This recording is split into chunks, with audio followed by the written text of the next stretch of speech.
Hi hello மக்களே! இன்றைக்கி நம்ம என்ன டிஷ்ஷு பார்க்க போகிறோம்னா, அன்னாசி பழ சமையல். அதாவது இங்கே புருனையில இது ஒரு சமையல் மாரி விரும்பி சாப்பிடுவாங்க மலாய் மக்கள். எப்படின்னு கேட்டிங்கன்னா, அதை செய்கிறது எப்படின்னு பாருங்கள். ஆயில் லைட்டாக ஆட் பண்ணிக்கணும். ஒரு 3 டன்னு அன்னாசி பழம் பைனாப்பிள். பட்டை, கிராம்பு, ஏலக்காய் 2, 2 பீஸு. ஆயில் சூடானாலும் போட்டு அதை லைட்டாக நம்ம ஃப்ரை பண்ணுறோம்.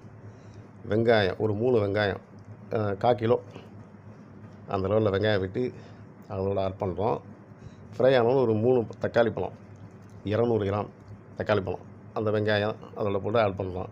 2 பச்சை மிளகாய், இஞ்சி பூண்டு பேஸ்ட்டு வந்து 2 கரண்டி இஞ்சி பூண்டு, ஆமாம் 2 கரண்டி இஞ்சி பூண்டு பேஸ்ட்டு, மஞ்சத்தூள் ஒரு 2 டீஸ்பூனு, மிளகாய்த்தூள் சும்மா 1/2 டீஸ்பூனு. ஏன்னா கலரு மஞ்சளாக வரணும். மிளகாய்த்தூள் ரொம்ப போடக்கூடாது.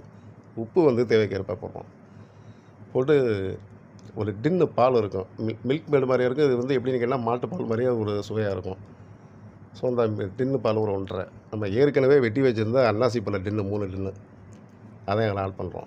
இது ரொம்ப கொதித்து வெந்துடக்கூடாது. ஏன்னா இது பழம் வந்து கொஞ்சம் புளிப்பு, இனிப்பு சுவையோட டேஸ்ட்டாக இருக்கும். அதனால் இந்த பால், இந்த வெங்காயம் எல்லாம் போட்டோம் பார்த்தீங்களா, அது லைட்டாக சூடானா போதும். ஸோ ரொம்ப நேரம் கொதித்து வெந்துட்டா டேஸ்ட்டு மாறிடும்.